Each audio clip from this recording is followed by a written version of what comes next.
And here comes Milo, big run out of 4. He's going to be there. Tristan Marty's there. Cannot count out to 37. Oh! The Milo gets burned! Cabot, where did he come from?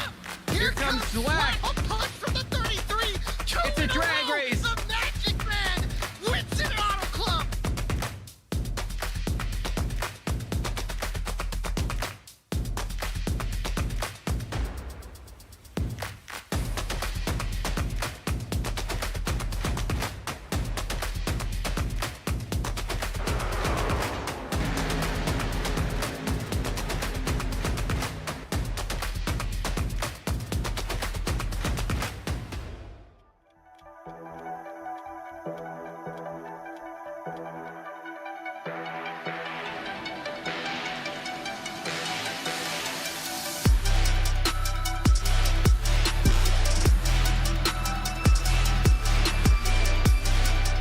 Here comes Bentley Glacier. Does he time the move? He goes high. Shimano Black turns the 33. Contact there entering turn 1. Around goes the 9.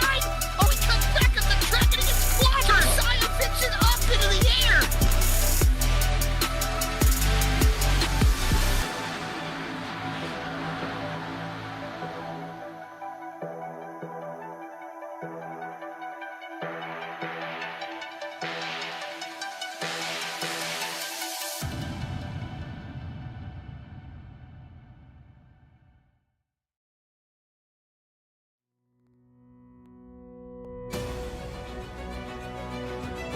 Welcome everybody into the broadcast here tonight. BTDY is going to turn left and right this week. We're at the famous Sonoma Raceway, what used to be called Sears Point, for what I believe is 11 turns, if I'm correct, Alec. And a very long racetrack. Qualifying underway right now. They gave it enough of time for one lap here tonight, so if you made a mistake on your qualifying time in your first lap, that's it. That's all you get. But here tonight for the Classic Cup portion in the Gen 4, it's the Martin Sports 100 here tonight for race number 6. Martin Sports 100. And Alec, we've seen a lot of racing here over the course of VSPEED. What really does it take to get around this racetrack? Well, it takes a lot of patience and it takes a lot of talent. Road courses are something that we rarely see. Well, I should say rarely see. We used to rarely see them. There was only 2 road courses on the schedule. Now in the current NASCAR days, we see 6, 7, even 8 road courses sometimes in a year. But BTDY, we only see 2 road courses, let alone in a different car that nobody's really used to on the road courses, and that's the Gen 4 car tonight, where 950 horsepower, you're going to really have to take care of your tires. You're going to have to really be careful with how much throttle. And from what I've heard from drivers, half throttle might even be an issue. So there's so much power. There's so much wheel spin off of corners. You're going to have to just be so easy to where you don't want to light up the rear tires and then spin them all the way down a straightaway, all the way off a corner. So you got to be very easy, very patient on the throttle, and that's going to fit a lot of guys better than other guys. And boy, are we going to see that. And we're going to see a lot of guys with how qualifying went. You're going to see guys have to storm up through the field and really have to put together, mind their P's and Q's. There's a stage break in this race as well, so that's going to be very interesting with a chase point on the line. Adam Cabot, as we take a look at your point standings, is the points leader by about 19 points over Eric Hutton, who does have a win. Jeff Wright is right behind them, 21 points back. So it's going to be interesting to see how this point shapes up. We know Jeff Wright, he's the Sonoma king. Every time we come out to the Sonoma Raceway, Jeff Wright is the guy to beat, and right there, answering it right there with a 117.2, 0.3 faster than everybody on the pulse. So that's going to be very interesting to go on tonight as well, with drop weeks and everything as well. So let's take a look at the starting grid here for tonight's Sonoma Martin Sports 100. And like you said, first road course of the year, first right and left track we'll see. As right now, Jeff Wright on the pole here. Let's go to turn right on the front row with a 117.261. It is outside the VSPEED driver Keith Maiato in 36. Row number 2, AJ Stravato, the Italian stallion, rolls off third with Ben Baffert to his outside in fourth. Joshua Banks going to start fifth. And your points leader, Adam Cabot, going to roll off 6th here tonight. David Schildhaus up in 7th with the two-time champion beating back. Good to see him. Seth Hatchell is back here. He'll be rolling off 8th. Starting 9th is Yusuf Ghali, last week's winner at Las Vegas. The first driver to win 2 races in a single season so far, this season so far. Rolls off 9th, and Chris Samarin up in 10th. 11th position belongs to Dennis Faircloth with Eric Hutton in 12th. We saw Eric Hutton right there in second in points, so a little far back here tonight, but let's see what he can do. Noah Mikowski is going to start 13th with Jeremiah Vincent in 14th. 15th, Cody Atkins, Dennis Steele 16th. Ryan Shelton 17th and 18th. Bailey Turner rounding out that top 20. Dallas Sullivan and Ronnie Osmer. In 21st, we got Gary Sexton coming off of his best finish this season last week at Las Vegas.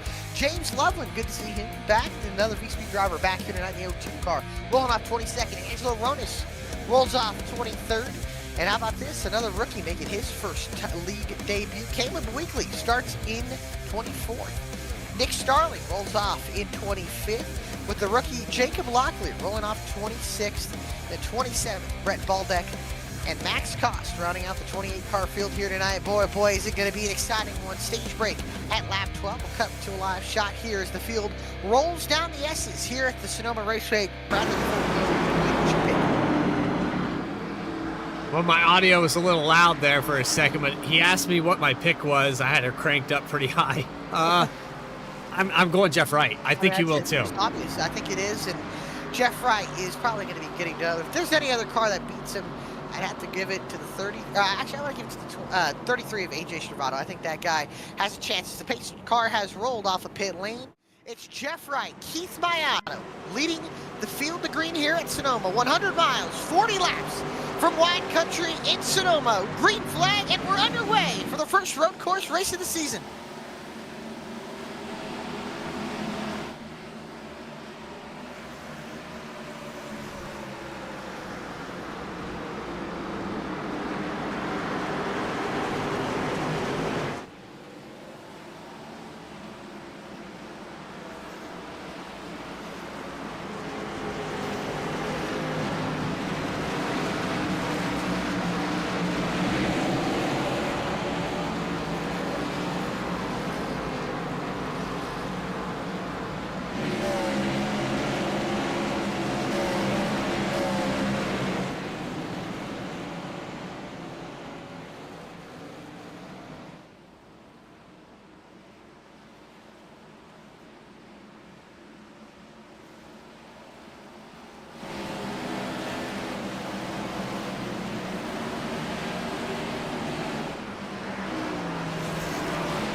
And to lead lap number 1. AJ Stravato has spun off of turn 11. 33 car around, and it looks like he may or may not have cut the tire barrier off of the final corner, and that is really going to hurt him. And my pick already in trouble.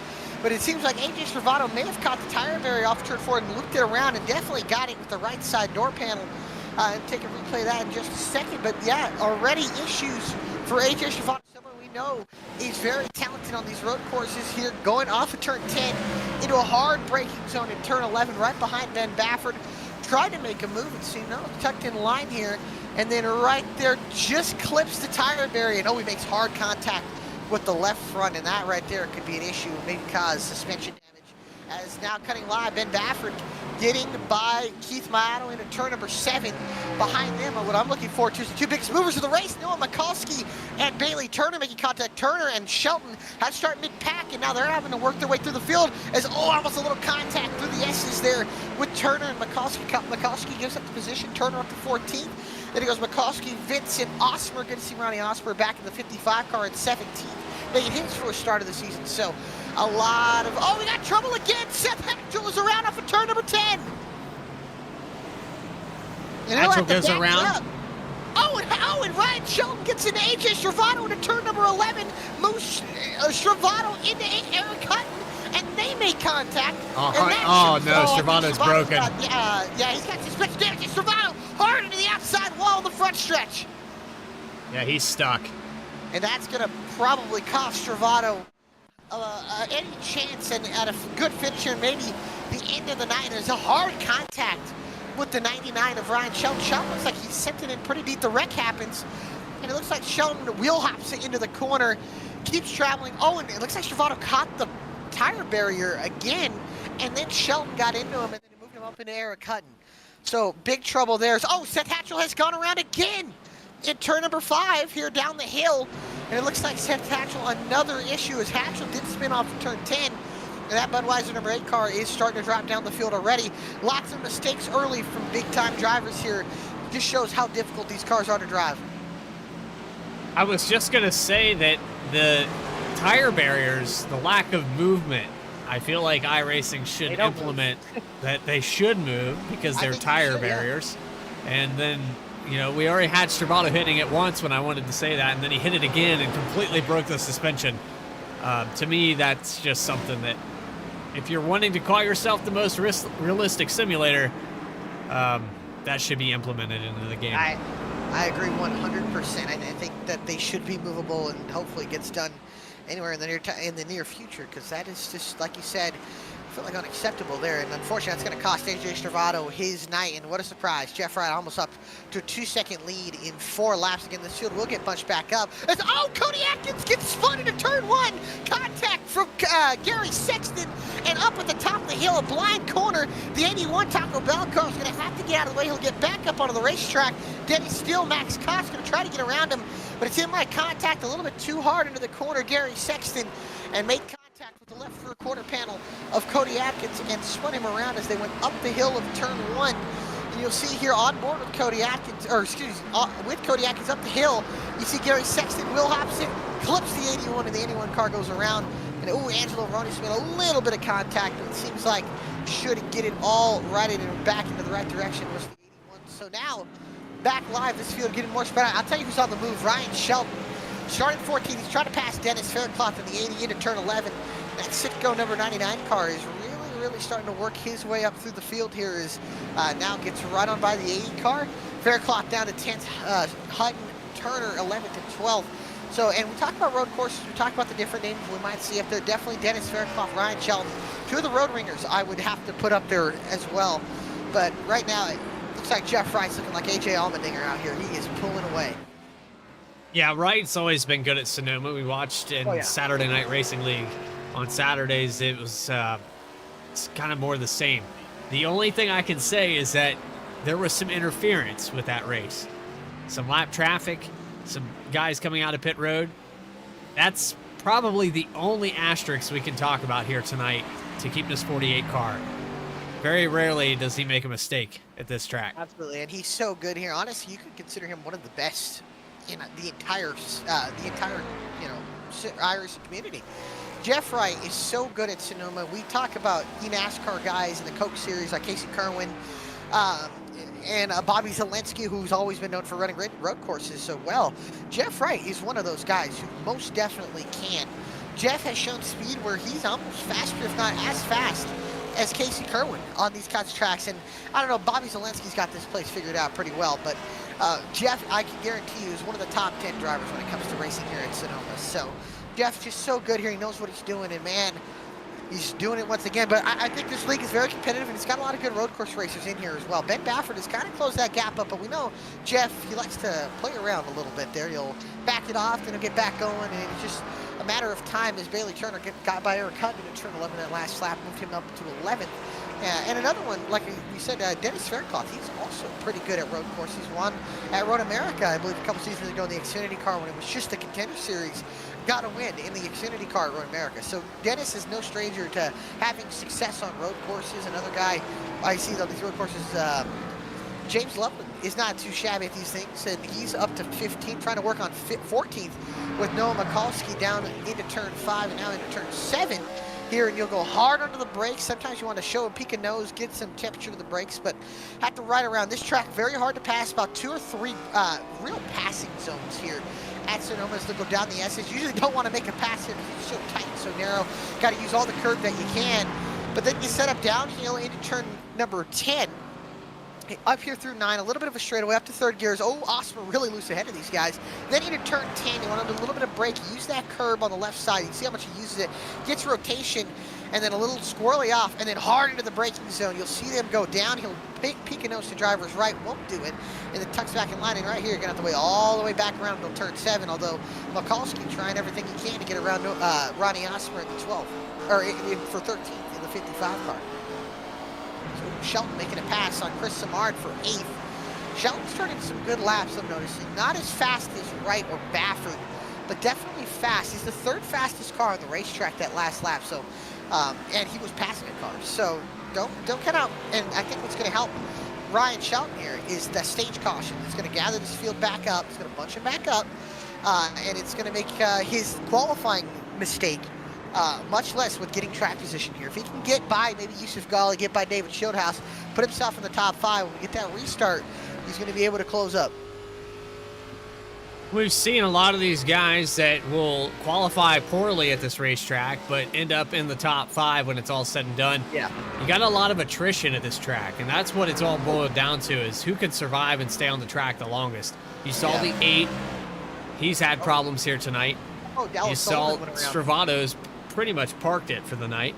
He has. Yeah, Dallas Sullivan went around in turn 5. A little help from his teammate last lap. So unfortunate for the number 46 of Dallas Sullivan, who was having an all right night in 24th. Started right about there, and then got a little help over the curb. Got some help from Nick Starling and went around. So not the sight for the old 46 cars. Ryan Shelton really starting to make up some time in 18.9. Biggest mover of the race. Yeah, biggest mover of the race. And the 3rd, like we said, the 3rd fastest car on the racetrack there that last time. So he's really starting to move. Actually, Yusuf Ghali turned a good lap as well. So Ghali's starting to put a little pressure on David Shieldhouse for 6th here. Shelton not too far behind. Ooh, a little wide there for the Shelton. But as we were talking about the 99, the throwback paint schemes that I'm seeing out here tonight, of all of them, really liking this, I believe, Kenny Wallace 23. That is Kenny Wallace, yes. That is a car. Kenny Wallace, and he's still kicking. He's still racing, and done a few racing series like SRX, and does his weekly racing on dirt, I believe. And that Stacker, the world's strongest fat burner. That Stacker 2, I should say. Yeah, it's one of those iconic cars. Yeah, there was a lot of false claims with that Stacker 2 back in the day. Yeah. Yeah, they've since pulled a lot of those claims, but Stacker was an energy pill and a fat burner and about a million other things. Really, all it is concentrated cocaine. It's caffeine. It's a lot of caffeine. Of course, yeah. Yeah, the caffeine runs strong there from what I can tell. So, Yusuf Ghali got by David Shieldhouse for 6, the 54 up to number 6, or to be number 6, and then it's like Shelton now is starting to pressure David Shieldhouse. Shieldhouse starting to lose a little bit of grip. The Jeff Burton throwback behind him. Just awesome to see the classic cars. For me, it's nostalgia. Growing up in that era, just when NASCAR was at its peak. It's cool to see these cars going around at Sonoma. I really think, personally, that BTDY should have a throwback night. I hope we do. I think we will. Not really sure what track. I hope it's like Darlington or something. It is Darlington, yes. Darlington, the throwback race, is the throwback race, as it should be. Darlington, you know, it's that track, really, if you want to have a throwback event. Such an iconic racetrack, so much history with it. Definitely something like this. Ryan Shelton looking to make a pass on David Shieldhouse here. And, a little lock up there. Ronnie Osmer in the tire barriers off of turn number 10, or up of the S's. And he parks it for the night. Let's go back and watch that on the instant replay. Looked like he said he clipped the S's there into the, looked like he hit the sand and pulled him off. Did he here? So go up the S's here into turn number 5. Yeah, a little bit too much. Yeah, a little bit too much there out of the car and then into the tire barrier. It wasn't too bad, but I think he might have knocked the radiator in, so he's going to have to pull it off. And unfortunately, it could be, and it probably will be, the end of the night for Ronnie Osmer in the 55 car, making his first start of the season. So, do you think Wright is playing around, or is Baffert keeping him in check? Because this lead is shrunk down a little less than I thought Jeff would let it happen. I don't know. Baffert's got some pace. We saw in qualifying he had some really good pace, but Jeff Wright's not running away, which is kind of surprising. So he's really starting to move up to the field, or he's really starting to put some good lap times together. Ryan Shelton, David Shieldhouse are really, really going at it here. Look at him So I'm not cutting sure if the that. stage is it. Oh, I forgot. I think they might have shortened the stage caution because I'm trying to see what's going on here. No, it says lap 12. I'm not sure if they're going to throw the caution or not, but we'll get to that when we get here. Oh, Shieldhouse goes a little wide. Oh, sorry, the pit lane has closed. That's what it was. Pit lane's closed. So Yeah, like they're going to NASCAR close rules, at 1 lap. Yes, like NASCAR rules, 2 laps before the caution, stage caution comes out. And now, like I said, on board with Shieldhouse here, he's got Ryan Shelton breathing all over that back bumper. And up the hill into turn number 1, up the hill, he's probably just ahead of him. Shelton has, like we said, he's been the biggest mover of this race so far. And if he can get this position, he'll move him up into 7th. And Shieldhouse clips the grass. Ooh. And he has to save it. Great save from the 20, but it should allow Shelton to get to driver's right. Shelton slides out the corner, tucks back in line, and now downhill into turn number 5. Shieldhouse gets a little bit too much curve there, and now here comes Shelton with the run. Gonna peek to driver's right. No, he's not. He's gonna look like he's gonna peek to driver's right, and he can't do it here. And now he'll have to ride behind Shieldhouse here. I think he's setting him up for the hairpin. Yeah, he's setting him up for turn 11 into that hairpin. But you got to follow. You can't follow too close because of the dirty air from these cars. But right there, Shieldhouse gets a little bit too much curb, and Shelton almost gets to the back end of him and turns him around. And now Shelton breathing all over him. Now into turn 10, gonna have to set it this run. Oh, he gets into Shieldhouse. Almost loses control. And Shelton goes into the dirt there. And again, Shelton, a rookie in the series, he hasn't really raced around David Shieldhouse there. And now Ryan Shelton is going to unfortunately not have the position that he wanted. His Turner gets by Samard for 9th there, and Bailey Turner up into the top 10. Well, up one side of the top 10 into 9th. Samard back down to 10th. Then Faircloth. Oh my God. I just saw Ben Baffert sideways off into the dirt there. He's trying. This is for the stage win. And look at this. Wright is getting the lap traffic. That might be something we're going to have to look forward to later in this race when lap traffic becomes a factor. Oh man, Baffert getting a whole lot of curb there. Yeah, he might have cut the track and got a penalty. It was pretty close there. Yeah, man, Baffert had a great save there off of turn number 4. Yeah, I don't know how he saved that. Let's go back. Look at that. Yeah, a little bit off there and a little bit offline, and definitely got him a little bit of a track penalty. Is back live here, and Baffert going to roll off a little bit behind here, and Jeff Wright going to come into the turn number 11 into the braking zone. Baffert really tried, but just too far behind here, and Ben Baffert won't have anything for him, and Jeff Wright's going to come off the corner, and it looks like Jeff Wright is going to get a stage win and add a playoff point to his, what you call, I guess, playoff hopes, his championship hopes, the defending champion. Once again, looking to go back-to-back as Wright comes across the line to win the stage, and now the caution will come out. That means we'll bunch the field back up as we'll go to a quick commercial break, and we'll bring back live pit stops here from Sonoma. We'll be right back after a few words from our sponsors.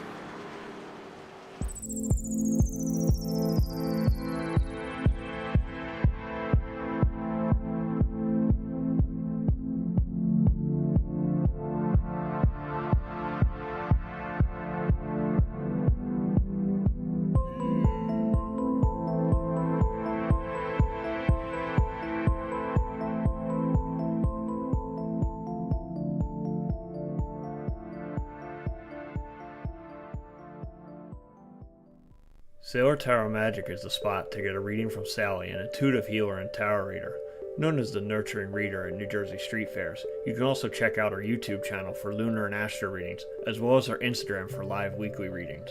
Her rates are affordable, and you will leave with a newfound perspective. Sally is now offering an introductory class on tarot cards and intuition, and is available for parties. Call or text 732-314-0777 to schedule your reading today.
Back here live, the Martin Sports 100 at Sonoma Raceway. We're at the first stage break, and a lot of cars coming down pit road. You see Jeff Wright. It looks like Ben Baffert, Keith Mayato, Adam Cabot. We're back live here. All right. Yeah, everybody's going to come in. Yusuf Ghali, Joshua Banks. Yeah, I mean, it's just got to be perfect. It's with any place, really, but under yellow, it's a little more relaxed. You can afford to maybe miss your stall a little bit, but... Yeah. But you don't want to lose too much track position. We've seen how hard it is to pass. You can see on the other side, man, a lot of guys exiting, coming into the turn 10 there. Is Jeff Wright going to win the race off of pit road? It goes Baffert, Mayato, Cabot, Ghali, Banks, then Shieldhouse getting into position, then Shelton, Turner, and I believe Samar, the top 10, Faircloth 11th there out of pit road. So interesting to see. The top 10 didn't really change, but Shelton, that position that he was trying to get, I don't think he ended up getting it anyway. So gonna be interesting on this restart here to see what happens. We saw how dominant Jeff Wright's been. Yeah, he's been dominant, but Baffert kept him in check. I know that Baffert had a few moments where he wanted to get up there and get that stage break to get in front of Jeff.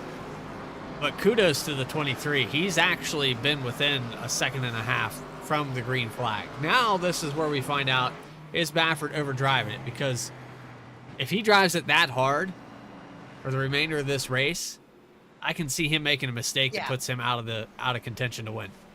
Yeah, and with how we've seen how much these cars are sliding around, you don't want to put too much pressure on the rear tires to where you're sliding them around way too much, and then you just don't have anything for Jeff or anybody. When you get up to somebody, you just don't have the life. And especially with Jeff, where with the lead and the clean air, you can kind of take care of your stuff and play with the guy behind you, make him think he's catching you, but in all reality, he isn't. Yeah, and that'll make a guy kind of drive harder. Like, I know when I see on my relative that I'm catching him a 10th a lap, I just get locked in to where I think, okay, I'm going to keep hitting this mark. Who? David Shieldhouse just got spun. Under caution. Yeah. I think that was Shelton that hit him. I think it was. And Adam Cabot got a penalty. Uh-oh. Uh-oh. What did Cabot get a penalty for? I don't know. Oh, I think he's having a... Oh, and Faircloth just spun. Wow, what the heck? Looks like the 28 is parked off to the side here. That's actually the 20. Well, Cabot's fired back. Apparently, Cabot had the issue where his car shut off. Huh. I think we've seen more action under caution than we saw in that entirety of the 12-lap run. Yeah.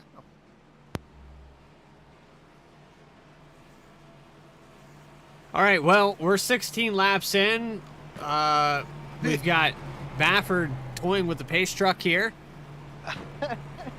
And we're trying to figure out what's going on here. They just extended it back to another lap, so... Well, they're going to have to sort out Shieldhouse's position, I think is what they're trying to do. I think he's good now. Well, unfortunately, that extends the caution one lap. Well, yeah, so another minute or so. We're going to take another little side-by-side here. Try to sort this out. Actually, lights are out on the pace truck, so... Yeah. I think we're good to go. We're good. Yeah, they're just catching the field here. I got a little spread out. I don't know. Now, the real question, what makes you think, curious to see maybe for the next few road courses, if we should really have double file? No. Even in general, having stage cautions for Watkins Glen, but I'm not sure. That's something that'll have to be discussed. I don't mind there being stages. I know it's not full on NASCAR where, you know, teams are even closer to each other, but this will be something to look at here later in this, maybe for later in the season, especially Watkins Glen being a chase race. I think the opportunity for some drivers to get a feel for what it's like to be out in a race setting versus practice where, you know, you got so many variables and sometimes you can't even turn a lap because a lot of guys are out there just pushing as hard as they can and they throw it off into the corner, come back out and ruin your lap. I mean, I don't disagree, but I don't always know the reason for it. With as many cars as there are out here tonight, it's kind of tough to pace around this place. But it also, with no cautions, gives guys an opportunity that made a mistake in the first couple laps, like Stravato, that I know he's 8 laps down, but he appears to be back out on the racetrack. You know, it gives an opportunity for some of these guys to get back out there and maybe make up the time they lost. 100%. I agree with that. Racetrack F pulled off, so we should be going back to green here. They're stacking up a little bit here. We go into the Geico restart zone. Right, Baffert, top 2. Right gets away. Baffert not too far behind. Can Baffert have anything for Jeff Wright? Up the hill they go. Oh, Baffert almost gets to the back bumper of Jeff Wright there. Now up the hill. Oh, Banks up into the back end of Adam Cabot. Everybody slides up and through. And now down the hill and then up the hill they'll go. Up into 3, now up off of the top of turn number 4, and then back downhill to try to get to turn number 5. I think there was some contact. Yeah. With Shieldhouse, I guess that damage is probably from under caution because the 99 has left front fender damage and Cabot really wide there on the exit. 3 wide into turn number 7. Banks on the inside. Golly has to back out. He spins Banks. Banks goes around in the middle of the pack. And now Joshua Banks stranded. He clips Hutton. He clips all the 29 of Rodas is around. Locklear gets clipped around. And a big wreck off the top of the hill. And off of turn number 7, Joshua Banks gets spun around. And that's going to really, really hurt the 35 here. So hard to go 3 wide at a road course here. You'll see it here. Banks sends it in. And Yusuf Gali just misjudges it. Spins the 35 into the 20, into the 99. Turner gets a piece of it. And he comes down. I don't think Yusuf misjudged it. He had the 35 shoot it in there across his hood. I don't know what Yusuf's really supposed to do there. I don't know, man. It looks like a racing. I think, from what I can tell, it looks like Yusuf. I think these cars are so iffy when somebody gets in front of you like that. And then if they stop and you clip them, there's no way that they can save it. You're going around. And unfortunately, I mean, he was there. Up the hill, we got the spinner. Oh, it's a stack up. Oh, Dallas Sullivan on top of Joshua Banks. And on his side and back down into turn 4. And there's another car spun around. I believe it's Caleb Weekly in the 7. Oh, yeah, Weekly went around. And then Hutton just missed it with Starling. And then Banks drives underneath Dallas Sullivan, and Sullivan's car stays all the way back, gets back on all 4, and it looks like he got help from Caleb Weekly up the hill. And it's so hard when you're coming downhill from uphill. There's really nowhere to go for Banks. Into Dallas Sullivan, almost upside down, goes to 46, and they all save it and get back going, and it just shows the stage caution, bunching everybody back up, makes everybody even more aggressive, setting up for this end of the run. And then it gets interesting, but speaking of interesting, how about this? Ben Baffert challenging Jeff Wright at his own place, on his bumper here, racing for the lead. Less than 3/10 separating these two as they go up the hill into turn 1, into turn 2 now. I tell you what, Baffert kept him honest in the first stage for that break, and here he is.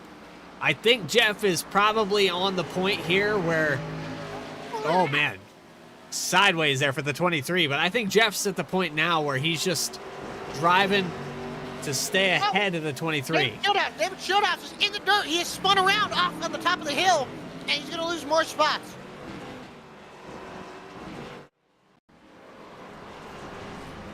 Did you say help from Shelton? I don't know. Let's back that up a little bit.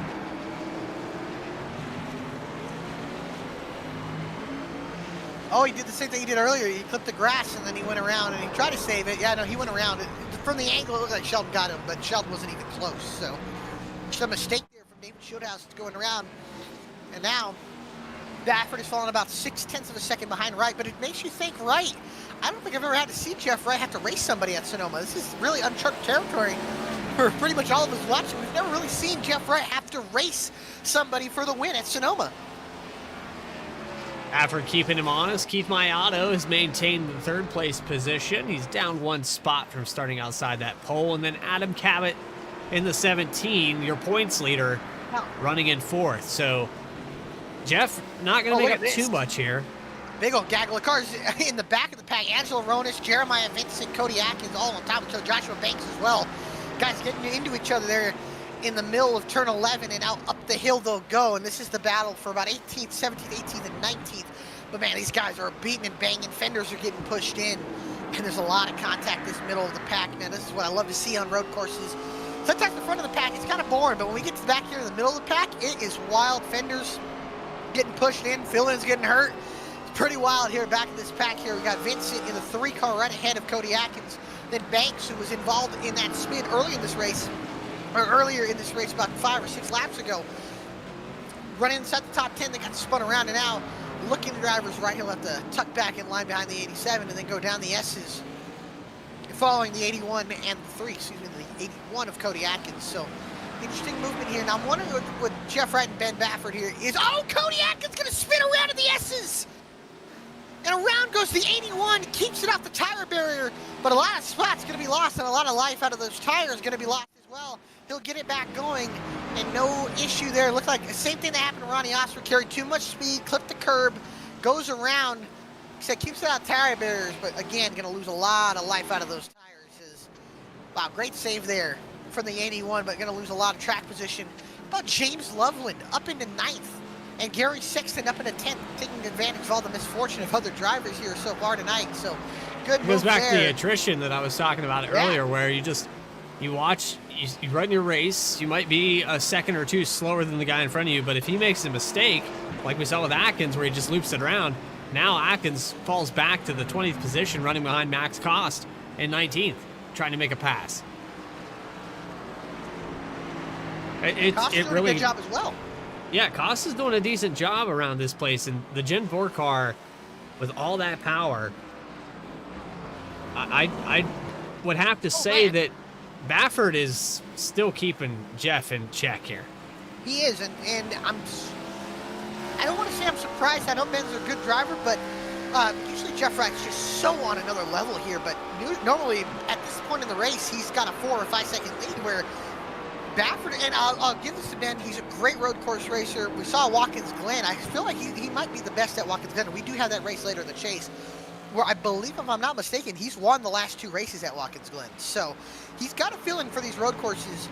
But when it comes to Sonoma, we always think of it, this is Jeff Wright's playground. But right now, Ben Baffert's in the sandbox as well. He's trying to play along, and it's smart. What I'm seeing out of Ben, he's a little bit farther back. He might be taking care of his stuff, but he's mimicking Jeff Wright's line. He is looking at what Jeff is doing, and then he's just trying to follow where Jeff Wright's going. And I guarantee you, being behind Jeff Wright, he is learning some stuff.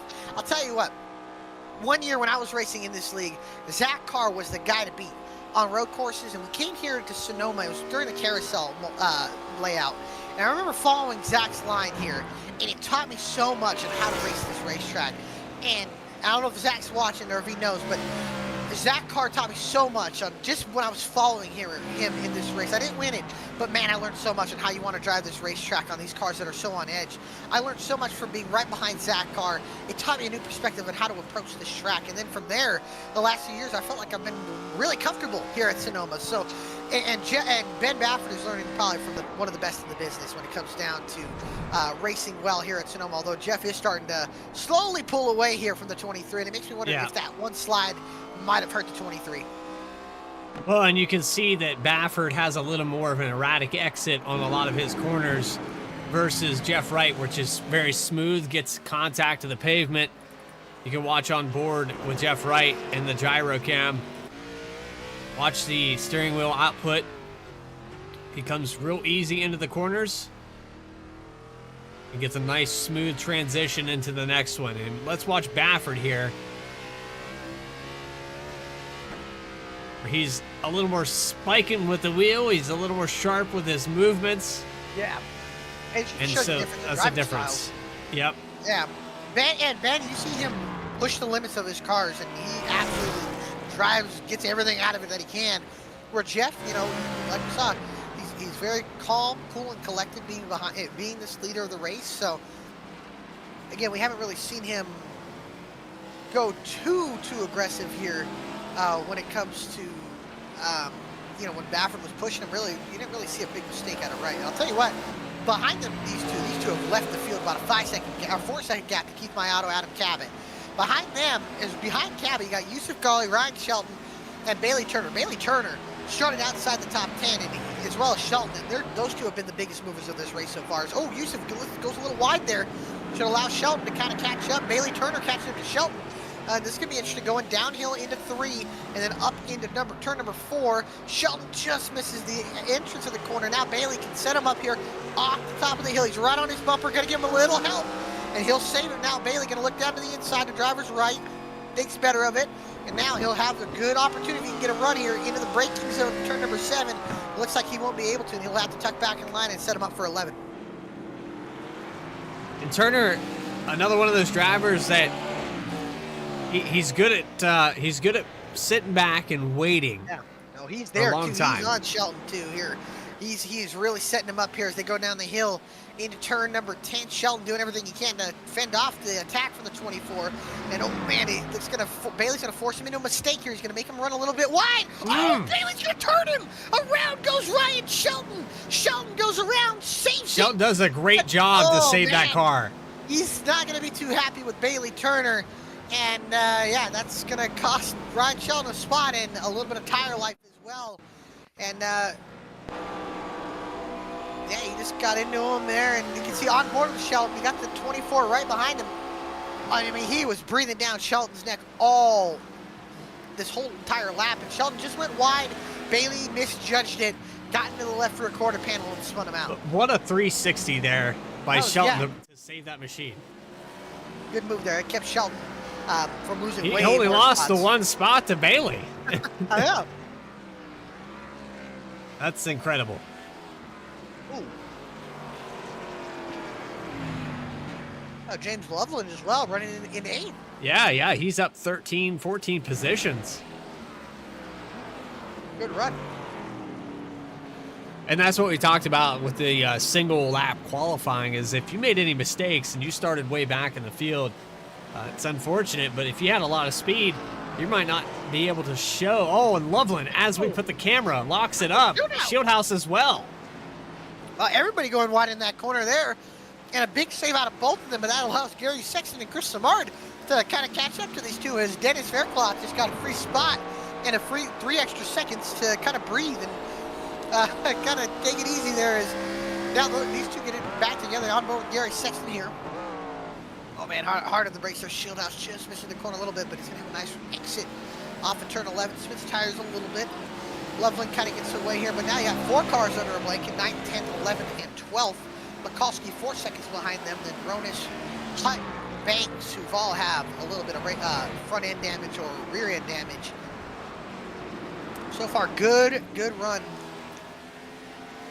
out of these. And that's unfortunate. Hutton started up in, well, he was actually worked his way into the top 10. And that little clip there with Banks and Yusuf Ghali, he was an innocent bystander of all of that. Yeah, and him being 7 seconds, or excuse me, second in points. Jeff Wright, who's behind him leading this race and probably going to lead every lap. And Adam Cabot, who is the points leader, running in 4th. They're going to get a lot of points on Eric here. So not going to be the night Eric's hoping for. If he can get himself maybe 2 or 3 more positions to really help his points deficit, it's going to mitigate that damage. Exactly. All about damage control here. So, and I will say, though, I think this is going to be his drop. Though this might be his worst finish of the season so far, if Eric finishes it. It says so much about the consistency that the 88 has put together all year. Yeah, we saw that a lot last season, where he was able to always be in the top 10 or find his way into the top 3 in the late stages of the race. And we wouldn't mention his name very much during the entire broadcast, and then it came crunch time, 3-4 to go, and we're talking about Eric Hutton passing for the lead. Exactly, yeah. Eric's just one of those savvy veterans that just finds himself into positions when he needs to be. So the Baffert falls back 1.7 seconds. Still relatively there if Wright does, by some slim miracle, make a mistake.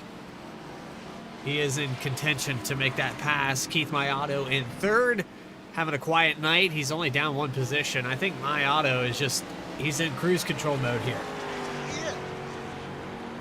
Another one with those underrated road course talents. Keith is very good on the road courses. He's had his fair share. I think he's won a couple times here as well on the road courses. So Keith's got a lot of speed. He's very talented on these kinds of tracks, and it just shows the consistency that the 36 has had. He hasn't had a great run these last few weeks, so definitely a bounce back day in the day that he's been needing here for the last couple of weeks. Adam Cabot, the points leader, probably not going to lose the points lead with Jeff Wright up in the front, leading every single lap. It's going to tighten up the battle. But like you said, with Eric Hutton falling back there outside the top 10, it's going to make it a little bit more difficult for Eric to maintain. And so Jeff Wright, Adam Cabot, and what was the other name? I forgot. Say again? the other name that's passing Eric Hutton here tonight. Oh, Eric Hutton. Oh, well, I think currently you got Jeff Wright, who's going to probably pass him, and Eric Hutton's going to pass him. So it's going to be interesting to see. I don't think anybody else is going to pass him in points. So I think Eric should be able to at least hold on to third, maybe fourth. So I don't think anybody else is going to be able to pass him in points with how good of a season that he's been putting together here. Maybe Bailey, but Bailey's not running too bad, but he's not running too great either. Although a sixth place finish might help him catch up to Eric, who's running in 15. I'll have to wait and see. 29 laps into this race, about 10 laps to go. Jeff Wright has pulled out 1.5 seconds over Ben Baffert. So Baffert starting to show that tire wear, slowly falling back a little bit each lap. Maybe he makes a charge for the last 10 laps. We'll have to wait and see. The Martin Sports 100 has been action-packed. Some drivers that are off the track here tonight. Caleb Weekly making his first start, I believe, here at BTDY. Yeah. He's behind the wall. Dallas Sullivan also, and that's unfortunate for Dallas because he was in the top 10 in points, I believe. Yeah, and he's put together a solid season. This is unfortunately going to hurt that solid season just a little bit. Stravato's still out there. And the question is, does anybody want to pit? I think that's another thing you got to look at. Is anybody willing to pit? You got 10 laps to go. You ran 15 laps. How much tire fall off is there? And you're looking about 2 seconds. So is anybody? And again, is anybody willing to pit? Is the question. You got Keith Mayato and Adam Cabot, Yusuf Ghali. Are they willing to pit? Do they have enough of a gap to pit? I think the first guy you look at that maybe is Bailey Turner, because Turner's going to cycle out to about 11th or 12th here. If he gets well, actually, it might be a little bit more than that. So I don't know. Yeah, I think he'll fall back to maybe 15. Yeah, it makes you wonder, is anybody willing to pit? There's two cars coming in right now. Max Cost and Dennis Steele going to bring it down pit road. Is Wright maintaining about a 1.5 second lead over Ben Baffert here, and a 7-second lead over Keith Mayato. Then 9 seconds to Adam Cabot, and then 11 seconds to 5th place Yusuf Ghali. Do you think Wright stays out for the entirety of this run? I think everybody's going to stay out for the entirety of this tire run. You're going to have to pit like now, because 10 laps, then you can go hard for 10 laps. And right now, I don't think anybody's going to be willing to do that. At least in the top 10. Anybody outside the top 10, they've been kind of fighting amongst themselves anyway. This top 5 has pulled out 12-second gap to Yusuf Ghali. And Bailey Turner is really the only, I'd say, the closest battle that we really... Chris Samard and Gary Sexton are starting to shape up here. It's getting good. 11th and 12th. Just outside the top 10. And Gary Sexton, again, another solid run here. But he's been needed. Yeah, Gary's been part of some bad luck. I've seen that Toyota Supra in the front, and every time he gets up there, something dramatic happens. It's unfortunate for Gary. He hasn't had the finishes to reflect the talent that I know that Gary Sexton has. Could be a sleeper later in this year as well. Later in some races later this year, even a sleeper to maybe make the chase for the BTDY Cup. So don't kind of get a section. How about this? James Loveland, Dennis Faircloth going at it.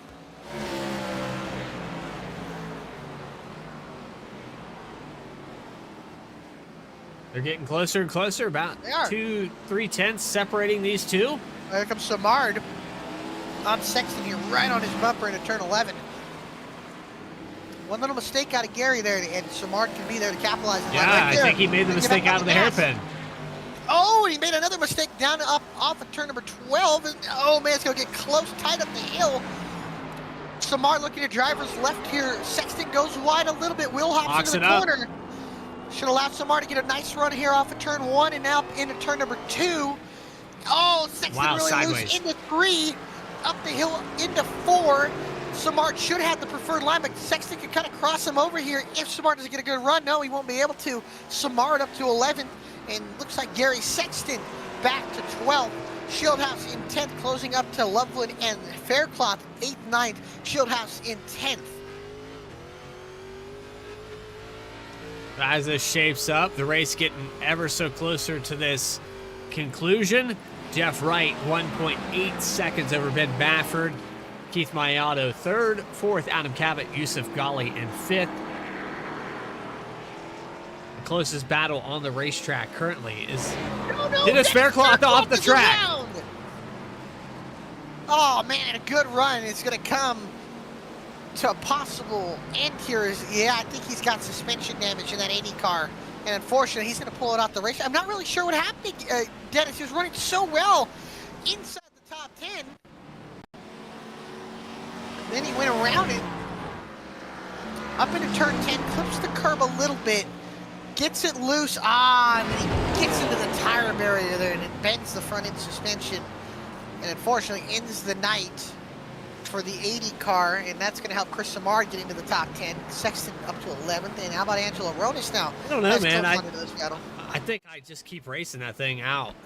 You got guys that are so far behind you that here tonight, man, the points is just mitigate that damage. Yeah. I know it's going to be tough to drive it, but I don't think it was that broken. Stay out there and race it for the remainder. You only got 7 laps to wrangle that thing around. He falls all the way back to 21st position. AJ Servato has an opportunity to pass him. Get some more points, exactly. That's why you stay in it. And that's why AJ, man, he's a fighter. That's why we call him the Italian Stallion for a reason. He's going to be able to finish 22nd here. Oh, no, I don't know if he's going to get up to Dennis. Yeah, he comes down pit road. I don't know. He could have passed. He could have passed a couple more guys, I think. Yeah, I think he'll take a 23rd, though. 23rd's not going to be the worst thing for him here. So, yeah, I mean, it's going to kind of save him enough. And how about Angelo Ronis, Gary Sexton close to each other here? Joshua Banks and Eric Hutton actually are really in a tight battle into turn 11. Banks way under the brakes there. Almost gets into Hutton into turn 11. Missing that tire barrier. Should be able to, just clipped it there. And should be able to get back going once again. Although Hutton will pull a little bit of a gap, about a half a second gap onto the front stretch. And now starting here to complete lap 34, or starting lap 34, Jeff Wright still going to try to complete lap 35, 2-second lead over Ben Baffert. What a send from Joshua Banks there. Jeff Wright running into lap traffic, but the lap traffic going to do its job and get out of the way. So Banks, Hutton, that fight continuing to go on here. Up ahead of them, a little bit of lap traffic. I believe that's Noah Mikulski, who they're also running up on. Hutton almost into the back bumper of Dennis Steele, the lap car here. And now Steele's going to let Hutton go. And Angelo Ronis closing up on Gary Sexton as well. So a little bit of battles up inside the top 15 as well. I saw that lap car get out of the way. Yeah. I thought that was Banks getting overshooting the exit. I thought that was Banks just going off course there, but it was actually the 29 or 28 rather. Dennis Steele. Dennis Steele, yes. Dennis Steele had a little bit of an issue there, but now Banks going to get a nice run here off of turn 10. He's going to be able to send it under the 88 hard, under the brakes. Now he'll take it easy here. Whoa.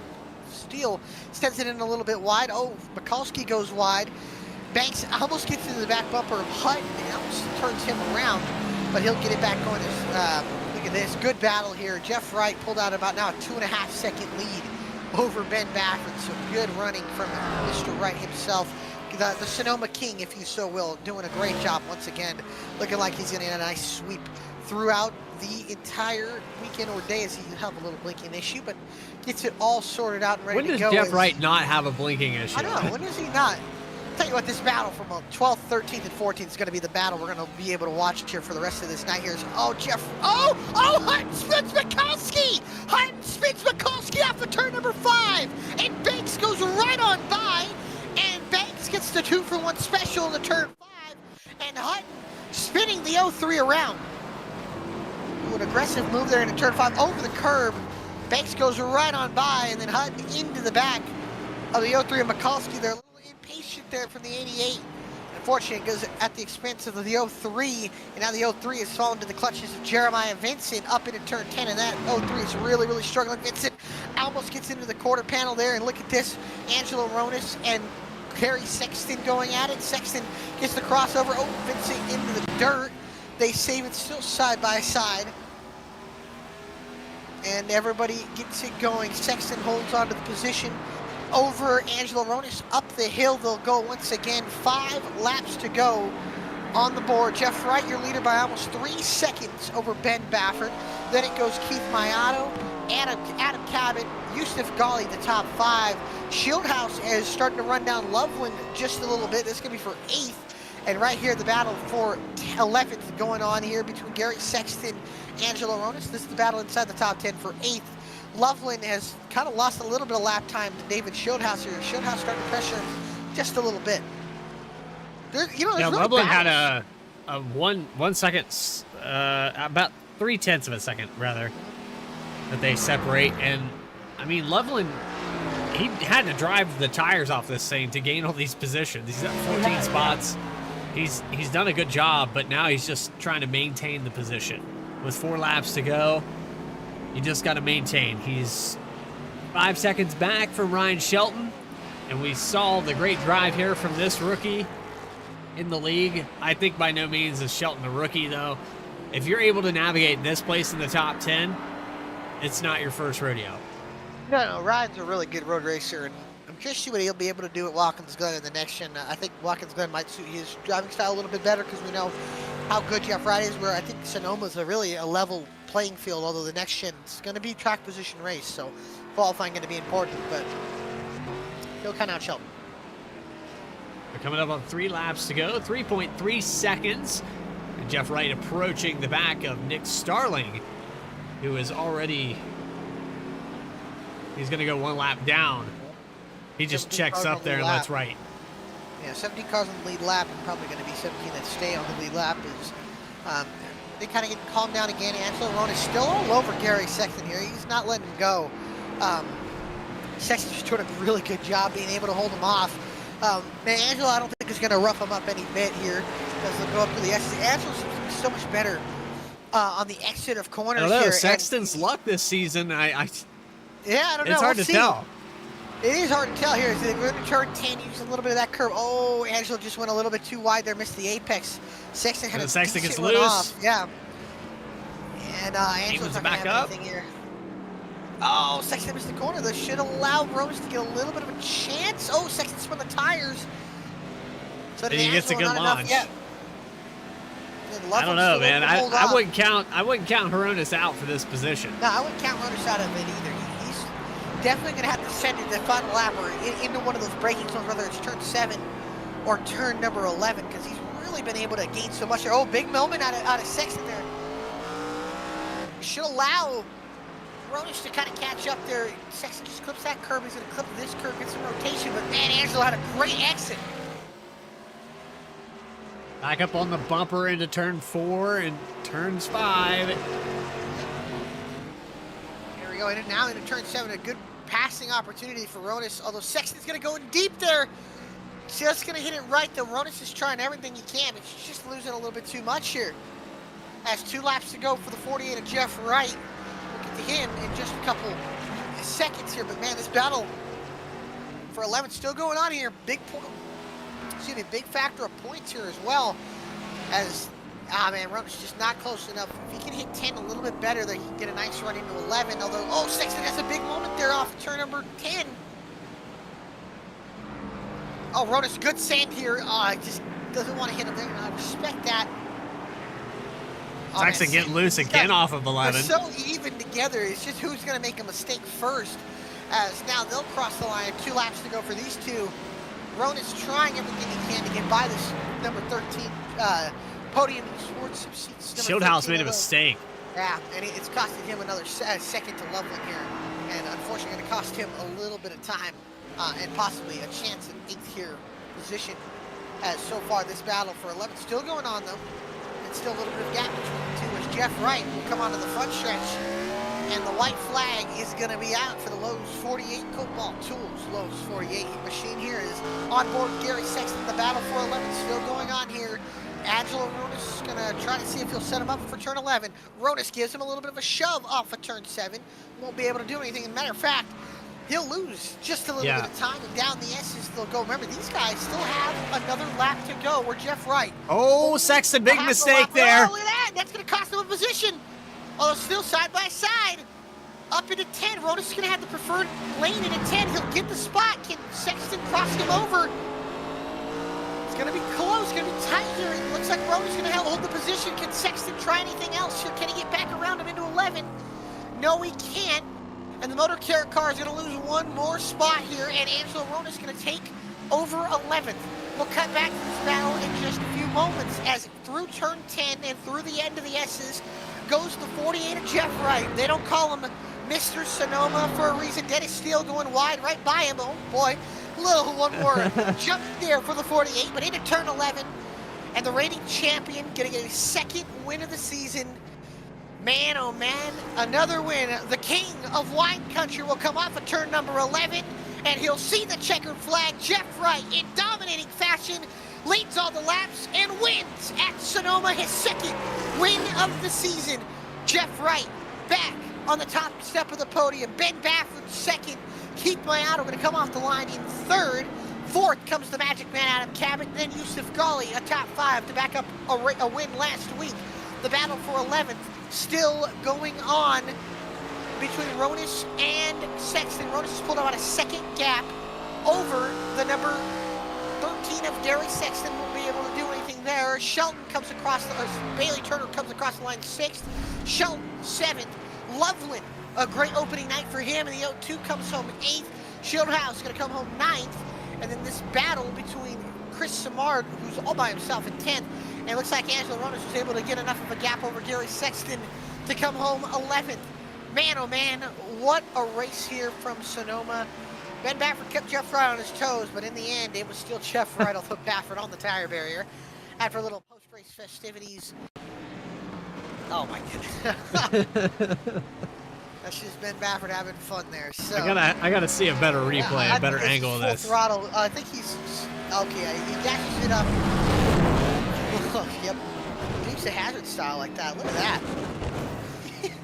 And right back over. A little fun post-race festive activities there at the end. So, well, Jeff Wright gets another win. The Sonoma King himself leads every lap. Starts on the pole now, burning it down in turn number 7. How about Jeff Wright getting that second win of the season? Now 2 guys with multiple wins. Yusuf Ghali, Jeff Wright. We'll be right back to talk to the winner, Jeff Wright, Ben Baffert, and Keith Mayato. Stick around for post-race interviews. We'll be talking to your top 3.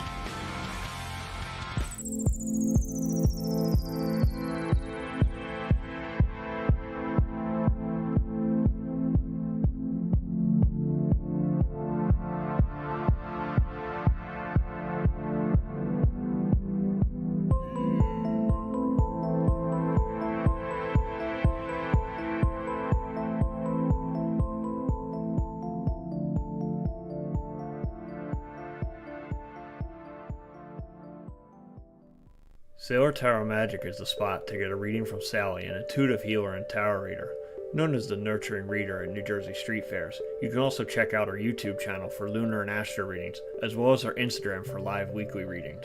Her rates are affordable, and you will leave with a newfound perspective.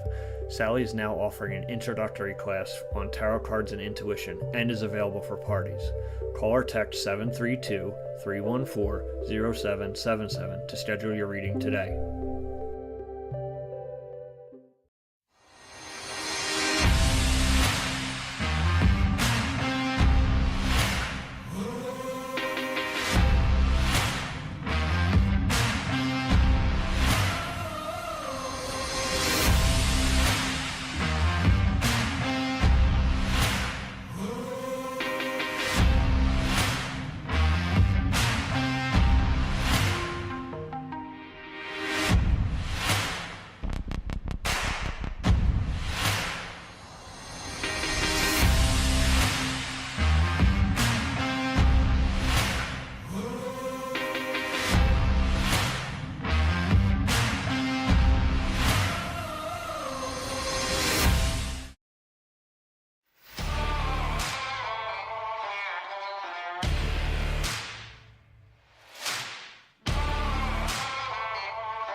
back live here from the Sonoma Raceway here after the conclusion of the Martin Sports 100. Jeff Wright, your winner. But after all that racing, Keith Mayato in the VSPEED number 36 Chevrolet was able to come home with the P3. And right now, standing on pit road, Keith Mayato. If I can get him here. Keith Mayato, you got a copy, buddy? 10-4. Well, man, you bring it home. You start second. You come home third, a top three, a much-needed top three after the last few weeks have gone. How does it feel to finally get a top 5 under your belt? Took a long time, but it's nice to finally get a, podium finish especially with the level of talent we have in road racers here in this league. To finish third, I'm pretty happy with that. Now, let me ask you. I know it's been a tough sledding year, but this helps you in points. Next week we go out to a track that you're very good at, very familiar with. Won the last next year to race at Kansas Speedway. How do you feel about going out there and maybe trying to back this up with maybe a winner, if not a top 3 again? I'm gonna try. For some reason, again, I can't keep myself out of trouble in these last few races, so I'm gonna maybe try to stay up front and not screw up qualifying like I did last week. That'll help. Kansas will be a track position race. Now, I want to ask you before we let you go here. Is there anybody you want to give a shout out to for this third place finish? Yeah, just teammates for always helping out a little bit. There's Chris always helps out. He seems to practice before any of the races, so that's a nice little tidbit there. But yeah, Martin Sports for sponsoring the race tonight and everything you guys do in the broadcast. Well, we appreciate your time there, Keith. And again, congratulations on your third place finish. And hopefully we'll be talking to you again next week at Kansas. I hope so. I'm missing it. That's for sure. Well, it's good to talk to you, Keith. Have a good one, brother. Take care, guys. Yeah, it's Keith Mayato, your third place finisher. And how about the guy that got home in second, Ben Bafford, who was pretty much gave Jeff Wright a little run for his money. Let me see if I can get him here. Ben Bafford, buddy, you got a copy? You got a copy. Well, buddy, it's kept Jeff Wright honest for a couple laps there, and then he was able to kind of lengthen the gap over the course of a run. But how was that race to be able to kind of keep Jeff honest for a little bit and then still come home with the P2? First and foremost, Jeff is absolutely insane at Sonoma. Props to him. He just put an ass whooping on me, especially. But yeah, I think I can hang with him short run, but didn't quite know how to keep my tires under me. Just made a couple mistakes on the tires a couple times, but glad I can at least hang with Jeff. It's an improvement over getting beat by about 30 seconds. I was expecting to get beat by 30 seconds, but overall still a really good day. Finally glad to be on the podium and not finishing 15th, 16th, but that's about it. Let me ask you, next week, Kansas Speedway, you tend to run really well in the 1.5 miles this year, but just haven't had the finishes to show for it. Do you think this is a turn of momentum to kind of get onto Kansas and maybe get that win? Kansas, not my best track, not my worst track. I'm pretty okay there. I'm aiming for a top 3, top 5 would be nice, but if we could pull out a win, that'd be amazing. Hoping to at least get 2 or 3 here before the chase, lock me in, but looking forward to Indy, Dover, and especially New Hampshire. All right, well, we appreciate your time there, Ben, and before we let you go, stop at the second place finish. Anybody want to give a shout out to? Shout out to all the boys back at Sorrowful, gentlemen. Gave me a great short run car, but that's about it. All right, well, we appreciate your time, Ben, and hopefully we'll be talking to you again next week at Kansas. Oh, yeah. All right. Ben Bafford, your second place finisher. Bradley, you got your pick. Jeff Wright, the winner for tonight's race. Bradley Cooper standing down for the driver of the 48 in victory lane. Yeah, I am standing next to Jeff Wright. It seems to be a normal thing here at Sonoma and Victory Lane. When I'm down here with the 48 team, they're putting everything together. It looked like the 23 was keeping you honest there for a few laps, but then I think you were toying with him, Jeff. No, definitely wasn't toying with him, that's for sure. Ben, he's a really good road course racer. He whipped me at Watkins Glen last year by a bigger margin than what we had here tonight. So you can't take anything away from Ben. He was on me tight that second run to the end, and I kind of take a little bit to get going and get comfortable here at Sonoma, especially with the way the tires were. So cold tires, this thing was really slick. It was slick all night, but especially right after you put tires on there. So he was definitely making me run a little bit harder than I wanted to, and I think he forced me into a few mistakes, overshooting some of the corners, and certainly made some mistakes the first stint too. But I was able to kind of gather it up and get a better feel for the car once we got going in that second run. And Yeah, thankfully the connection held on tonight. I saw my latency bar flash orange and red a few times, and I was telling Ben in the lobby, before this, I was like, if I lagged out of last week's race, so I lost connection, and I was like, really didn't want to lose connection to this race. So I'm glad we were able to have that connection hold on and able to bring home the W here at Sonoma. We actually mentioned that during the broadcast. When is Jeff Wright not blinking? Have you talked to the ISP? I need to know because oh yeah, trust me, we have.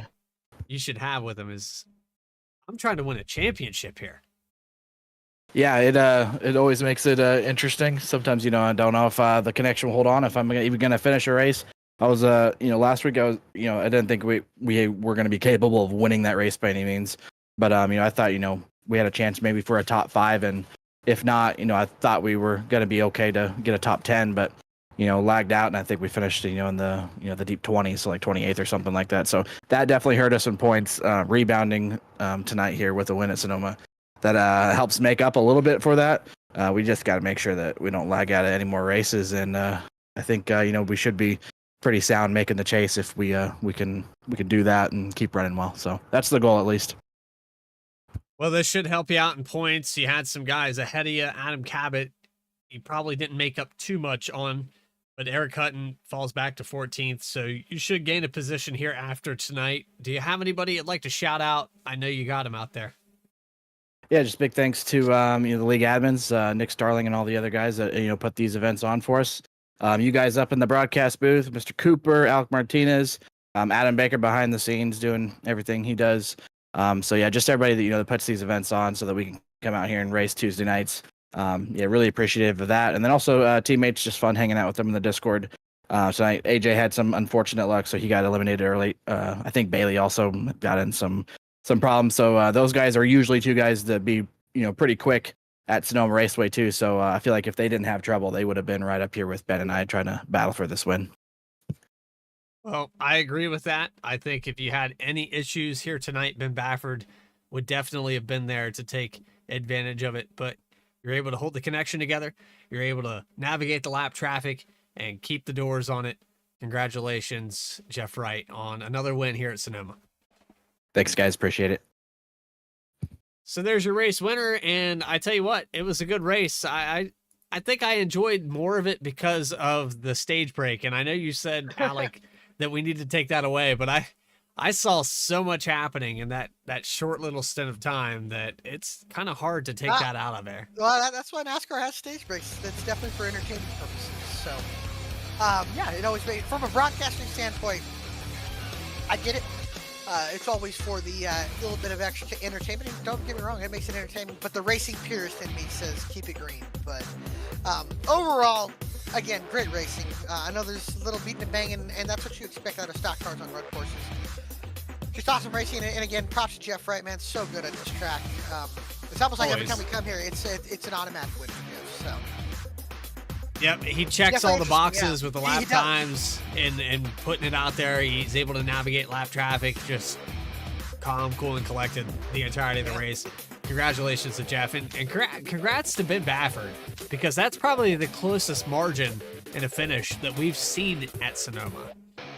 No, yeah, Ben, like we said, Ben was fast. Again, Jeff's just so good here. It's hard to really pass him. And if Ben somehow had found a way around Jeff, it would have been very interesting. But yeah, Ben did a good job there, top 2. And how about Keith Mayato getting top 3 there? And let's look at our race results here for tonight's Martin Sports 100. Jeff Wright, obviously the winner here. He starts on the pole, leads every lap. Only thing he didn't do was lead practice, but still a great run there for Jeff Wright with a 5.7 second win over Ben Bafford. Keith Mayato comes home in 3rd. Adam Cabot in 4th. Magic Man not going to extend the points lead, but going to keep the points lead for sure. Yusuf Ghali, another great run in the 54. He'll come home 5th, a quiet top 5. Bailey Turner, biggest move of the race, I believe, will come home in 6th. Ryan Shelton comes home 7th. And then how about James Loveland? I believe the second. That is the correction there. He's the biggest. He is the biggest mover of the race. How about James Loveland? First race of the season for him, and he comes out and gets a top 10 and a really good top 10 run. So hope good to see James back, and that 02 car wasn't looking too bad here tonight. Comes home 8th. David Schildhouse comes home 9th after getting spun around. And how about Chris Samard coming home in 10th? Again, Ryan Sheldon, again, great run for him tonight. I know he got spun out as well, but able to keep that spot. Chris Samard, shout out to him for the top 10. Moving on to 11th position, Angelo Horonis in 11th. Gary Sexton, 12th position. Joshua Banks, 13th. Eric Hutton, 14th. Unfortunate for Hutton, I don't know, victim of circumstance, and it is what it is. But Jeremiah Vincent is going to finish in 15th with Seth Hatchell in 16th. Hatchell having a lot of problems here tonight, but stuck it out. Noah Mikowski, 17th. He gets turned a lap down, I believe, by Eric Hutton. You've got Nick Starling in 18th, Cody Atkins 19th, and then Max Cost rounding out the top 20. 21st was Dennis Steele. 22nd, Dennis Faircloth.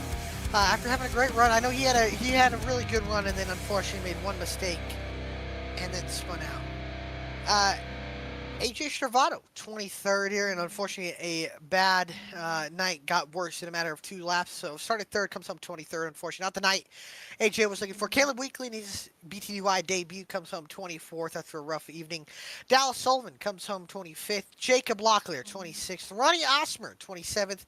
And Brett Baldeck did not start the race, unfortunately, but he'll come home in 28th, and that'll round out the field of 28 cars that showed up here tonight for the Sonoma Raceway. Next week, join us once again for another 1.5 mile race in the heartland of America at the Kansas Speedway. Boy, oh boy, that's going to be a good show. Wondering if it'll be under the lights or if it'll be a day race. That'll be interesting to see. But, man, looking forward to getting back out to another 1.5 miles and seeing what all goes on, and get next week a little preview of the old Kansas Speedway. It's going to be fun, but we appreciate you all joining us here tonight, and yeah, just looking forward to next week. I'm excited for it as well. Back to something that fits more in my wheelhouse, what I enjoy to watch. Kansas Speedway, the 1.5 miles, the more intermediate of the schedule. Hopefully we can see some of these guys rebound on the points. You've got guys like David Shieldhouse, Keith Mayato, Eric Hutton, and Cody Atkins. They absolutely need to use this week as an opportunity to come back. But Jeff Wright putting on a clinic here, as always, leading every single lap at Sonoma. It is what it is when you come to this sandbox. But for everybody here at VSPEED, I hope you enjoyed tonight's broadcast. If you didn't, well, there's other ones out there. It's saturated. If you did, make sure you hit that subscribe button, and you'll never miss a single race here for BTDY when we go live at 8:25 Eastern Time. But for everybody at VSPEED, Adam Baker, Alec Martinez, Connor Horn, Eddie Smith, I'm Bradley Cooper, signing off.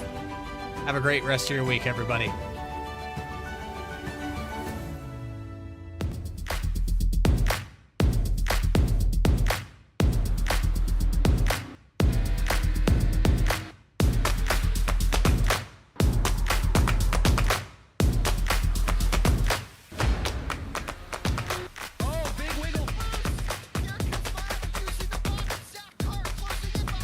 And here comes Milo. Big run out of 4. He's going to be there. Chris Marty's there. Cannot count out to 37. Oh! Cabot. Where did he come from? Here comes Zwack. A push from the 33. It's a drag race. The Magic Man wins it Auto Club.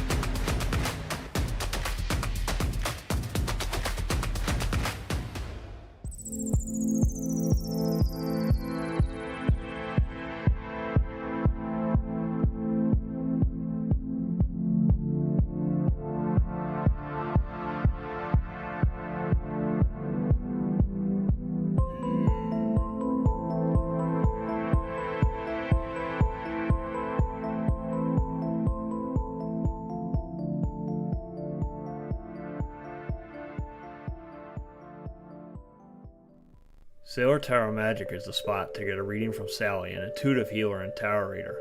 Known as the Nurturing Reader at New Jersey Street Fairs, you can also check out our YouTube channel for lunar and astro readings, as well as our Instagram for live weekly readings. Her rates are affordable, and you will leave with a newfound perspective. Sally is now offering an introductory class on tarot cards and intuition, and is available for parties. Call or text 732-314-0777 to schedule your reading today.